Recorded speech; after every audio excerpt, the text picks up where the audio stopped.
नमस्कार।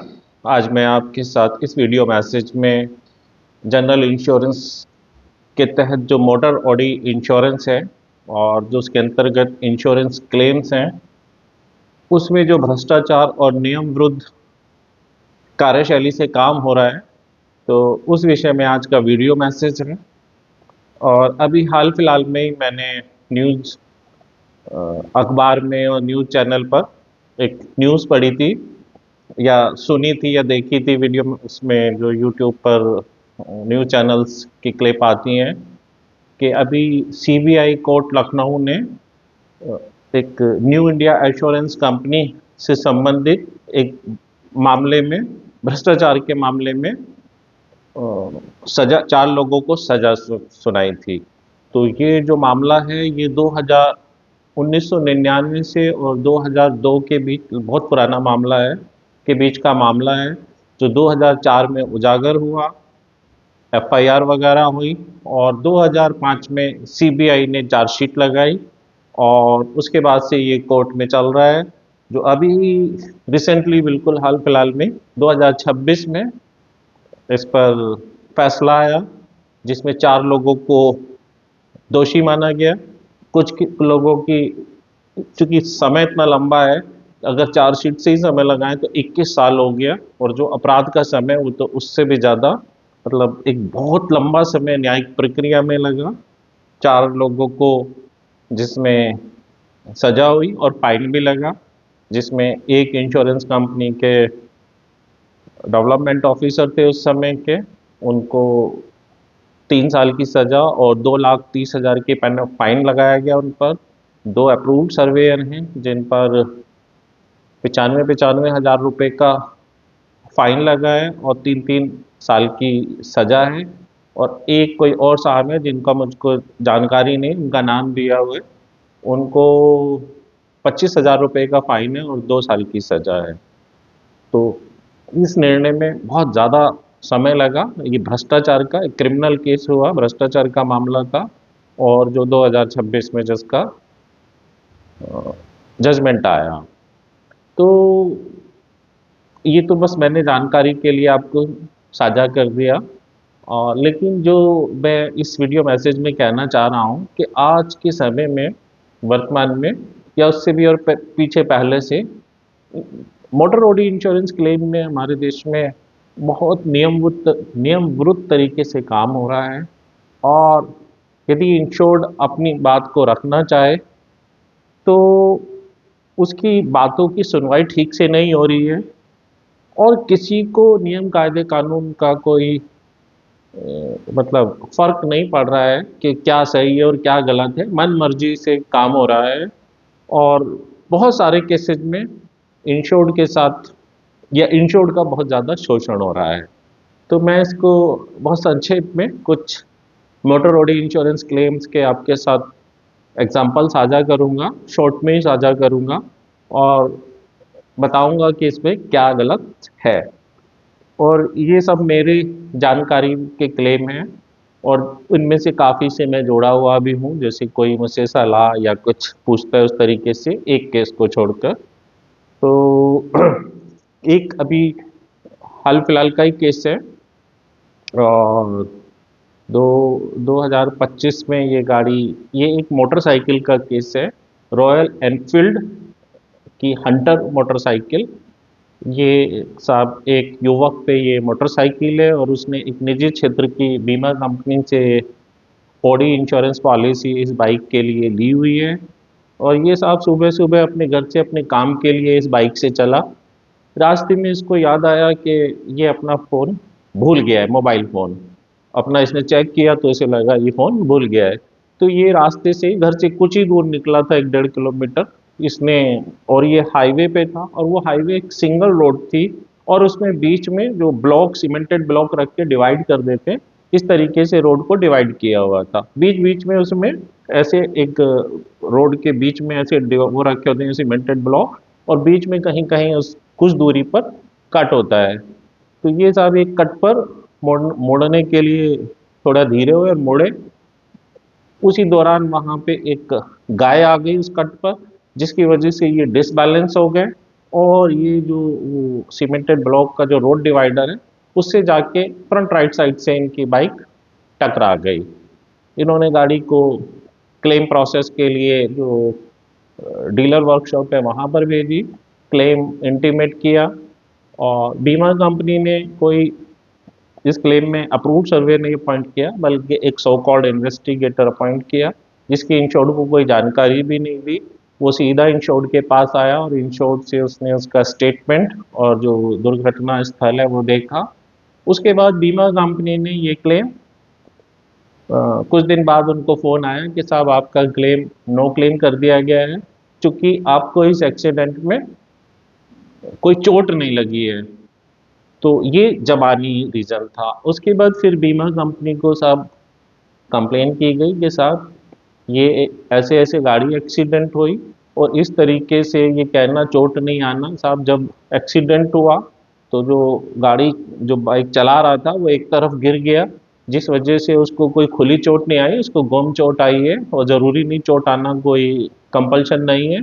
दूसरा, बीमा कंपनी ने इस क्लेम केस में कोई अप्रूव्ड सर्वेयर ही नहीं अपॉइंट किया, तो ये इंश्योरेंस एक्ट का वायलेशन है। तो इस तरीके से शिकायत की।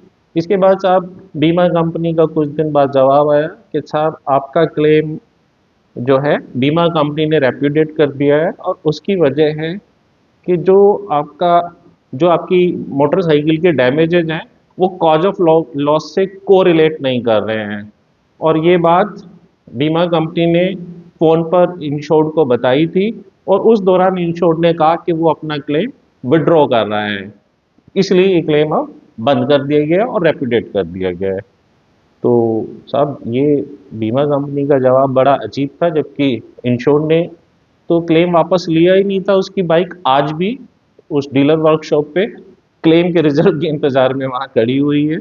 और ये कहना कि डैमेजेस, बाइक के डैमेजेस कॉज ऑफ लॉस से कोरिलेट नहीं कर रहे, ये बिल्कुल बेतुका या गैर तार्किक जवाब था, जबकि वो बिल्कुल फ्रेश डैमेजेस थे, जो उसकी नेचर थी वो कॉज ऑफ एक्सीडेंट या कॉज ऑफ लॉस से बिल्कुल कोरिलेट कर रहे थे।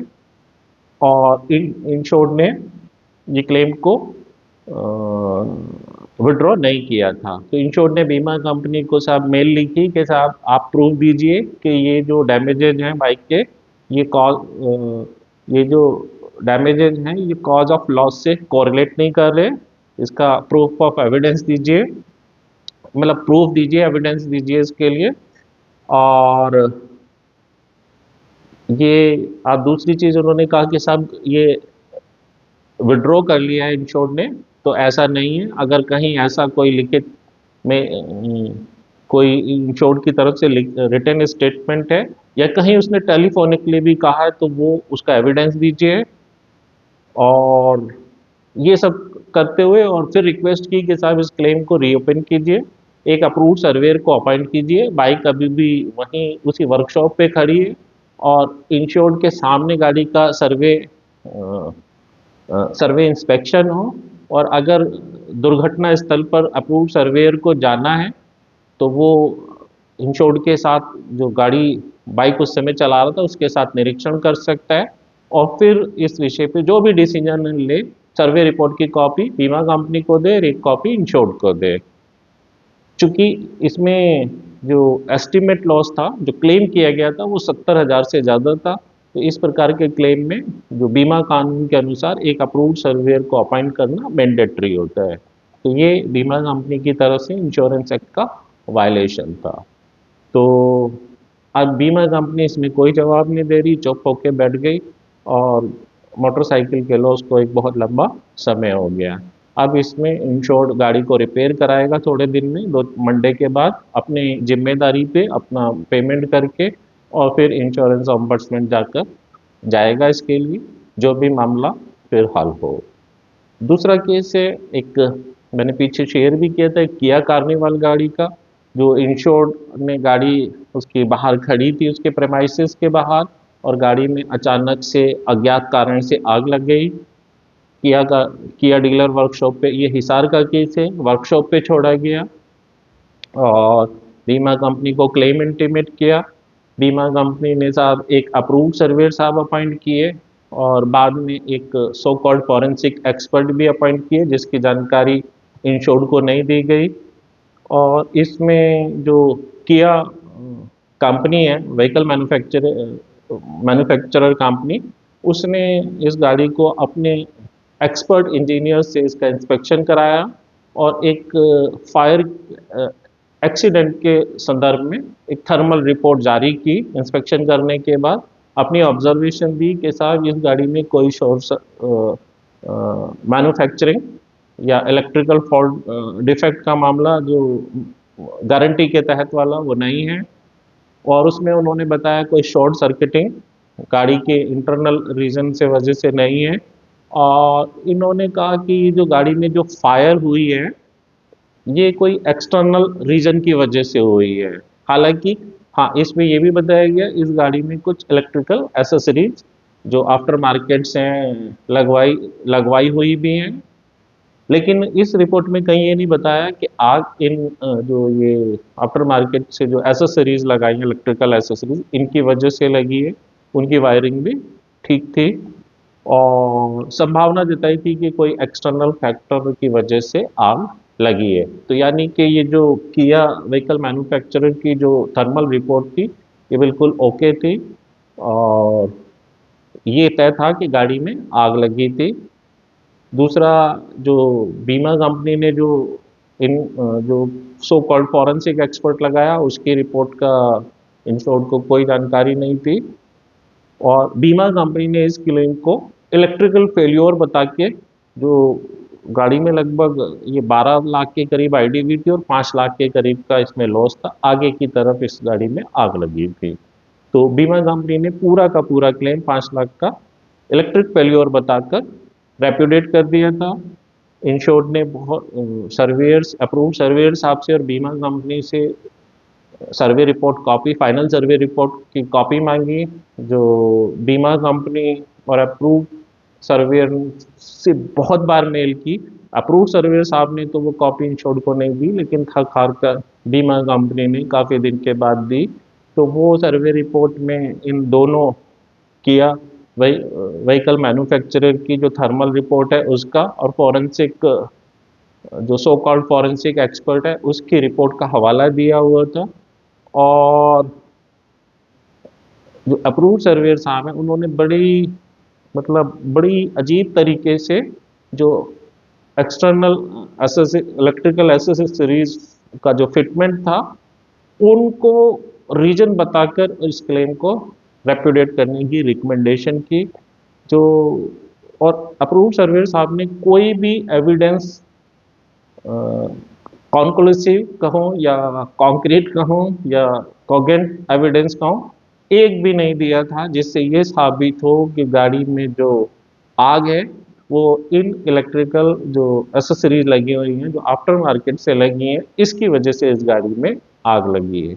बस सिर्फ यहाँ इतना तय था कि इस गाड़ी में आग लगी थी, प्रॉक्सिमेट कॉज फायर था, और फायर एक इंश्योर्ड पैरिल है इस इंश्योरेंस पॉलिसी के तहत, जो ये मोटर ऑडी इंश्योरेंस पॉलिसी थी।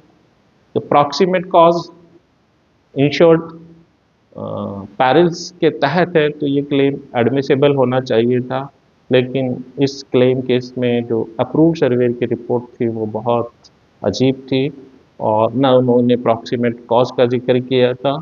तो और इसके संदर्भ में बहुत कम्युनिकेशन किया इंश्योर ने, लेकिन बीमा कंपनी अपने जो निर्णय से टस से मस नहीं हुई। फिर इंश्योर ने इसके लिए ऑनलाइन तरीके से इंश्योरेंस ऑम्बड्समैन चंडीगढ़ में कंप्लेन की है। जब भी सुनवाई होगी जो रिजल्ट आएगा आपके साथ शेयर करेंगे। तीसरा केस है, ये मैंने यूट्यूब पर ही देखा था कि साहब एक आदमी ने अपनी गाड़ी मालिक या इंश्योर ने अपनी गाड़ी अपने कुछ परिचित को दी। वो ले जा रहे, उस गाड़ी से जा रहे थे, रास्ते में कहीं एक्सीडेंट हो गया, एयरबैग्स खुल गए, काफ़ी लॉस हुआ। गाड़ी को वो डीलर वर्कशॉप पर ले गए, वहाँ पर बीमा कंपनी ने साहब फिर एक so called forensic investigator appoint किया। उसमें वो कुछ एक ड्राइवर साइड के एयर बैग पे साहब एक ब्लड के स्ट्रेन थे कुछ, और वो उनका सैंपल ले गया, और जो ड्राइवर का है ब्लड ग्रुप उसको टेस्ट, उसका सैंपल लिया, टेस्ट कराया, और उसके बेसिस पे कि वो मिसमैच कर रहे हैं ब्लड ग्रुप, वो ड्राइवर से मैच नहीं कर रहा, तो इस बेसिस पे बीमा कंपनी ने उसका क्लेम रेप्यूडिएट कर दिया। जबकि जो गाड़ी मालिक है उसका कहना था कि ड्राइवर को चोट नहीं आई थी, जो को पैसेंजर था उसको चोट आई, और किसी वजह से उसका ब्लड उस ड्राइवर साइड के एयरबैग पे लग गया। तो ये पॉसिबिलिटी है, ऐसा भी हो सकता है। तो सिर्फ जो इंश्योरेंस कंपनी ने जिस बेसिस पे ब्लड ग्रुप के इस क्लेम को रेप्यूडिएट किया, तो ये कोई कोगेंट कॉन्क्लूसिव या कॉन्क्रीट एविडेंस नहीं है। ये कोर्ट में जाएंगे, या अगर बीमा लोकपाल में ऑफिस में भी सही से सुनवाई हुई वहाँ जाते हैं, तो निर्णय इनके पक्ष में आ जाएगा। ये क्लेम मेरे से संबंधित नहीं है, सिर्फ मुझे इसकी इतनी जानकारी थी। ऐसी एक टैक्सी गाड़ी का क्लेम है, ये जो एक सरकारी क्षेत्र की बीमा कंपनी से बीमा है। इस गाड़ी का एक्सीडेंट हुआ, इसमें एक व्यक्ति थर्ड पार्टी की जान भी गई, तो समझिए वो क्लेम भी है। और गाड़ी को कोर्ट से छुड़ाने के बाद एक, ये मारुति की गाड़ी है, तो मारुति टाई अप यानी डीलर वर्कशॉप पे या ऑथोराइज वर्कशॉप पे जहाँ कैशलेस क्लेम फैसिलिटी है, ये वहाँ ले गए, बीमा कंपनी को क्लेम इंटीमेट किया, बीमा कंपनी ने एक अप्रूव सर्वेयर अपॉइंट किए। इस गाड़ी में जिस दिन एक्सीडेंट हुआ, ये अपने होम स्टेट से दूसरे स्टेट में हुआ था, और इनके पास परमिट 5 साल की, जो ऑल इंडिया टूरिस्ट परमिट की जो वैलिडिटी 5 साल है वो तो थी, लेकिन जो एक परमिट ऑथराइजेशन है उस दिन उसकी वैलिडिटी नहीं थी वो दूसरे स्टेट के लिए। तो इन्होंने खैर वो फीस, जब क्लेम इंटीमेट किया वो फीस जमा की, शायद 500 रुपये वो फीस होती है, और वो जब से लैप्स होता है और कंटिन्यूशन में 1 साल के लिए उसकी वैलिडिटी आरटीओ ऑफिस जारी कर देता है। इनके साथ भी ऐसे ही हुआ, तो जिस दिन एक्सीडेंट हुआ उस दिन की वैलिडिटी भी उन्होंने फीस लेके जारी कर दी थी। लेकिन जो अप्रूव सर्वेयर और बीमा कंपनी ने, क्योंकि इन्होंने फीस बाद में जमा करी इसी ग्राउंड पे कि डेट ऑफ एक्सीडेंट के समय परमिट ऑथोराइजेशन वैलिड नहीं था, वैलिडिटी नहीं थी, तो इनका क्लेम रेप्यूडिएट कर दिया। जबकि सच्चाई ये है कि वर्ष 2023 में all India tourist vehicle permit rules 2023 आया था, जो भारत सरकार के ट्रांसपोर्ट मिनिस्ट्री ने जारी किया था सभी स्टेट गवर्नमेंट के, ये जो परिवहन विभाग हैं उनके लिए, कि जो ऑल इंडिया टूरिस्ट, जिन गाड़ी पे होगा ऑल इंडिया टूरिस्ट परमिट होगा, उन्हें कोई परमिट ऑथराइजेशन की ज़रूरत नहीं होगी। उसके लिए उन्होंने एग्जम्पशन दिया था। ये उन्होंने उसमें उस रूल्स में 82 सेंट्रल मोटर व्हीकल जो रूल्स है उसके 82 से लेके 85 तक के रूल्स को एग्जम्पशन दिया था। और जो ये परमिट ऑथराइजेशन जो 1 साल वाला होता है, जिसके लिए 1 साल के लिए तय फीस जमा करनी होती है, ये शायद रूल 83 है, तो इसको भी एग्जम्प्टेड कर दिया था। तो इसका मतलब सरल शब्दों में कहें तो all India tourist permit vehicle, जो जैसे ये एलएमवी टैक्सी कार थी, उसके लिए कोई ऑथराइजेशन की ज़रूरत नहीं है, ऐसा ट्रांसपोर्ट मिनिस्ट्री के अनुसार है।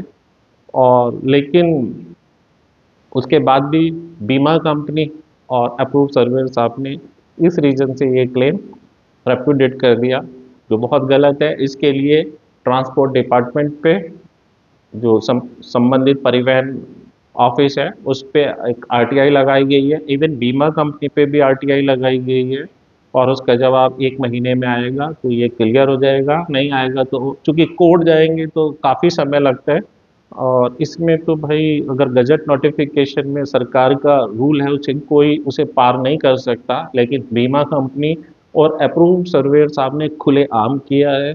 बीमा कंपनी को लिख के दिया है, वो उसकी कॉपी भी दी है, कोई भी गूगल से सर्च करके उसको पढ़ सकता है। उसको एग्जाम्पशन में साफ साफ लिखा हुआ है कि ऑथोराइजेशन को का एग्जाम्पशन दिया है।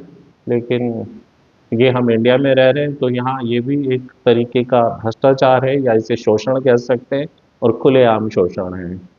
ऐसे ही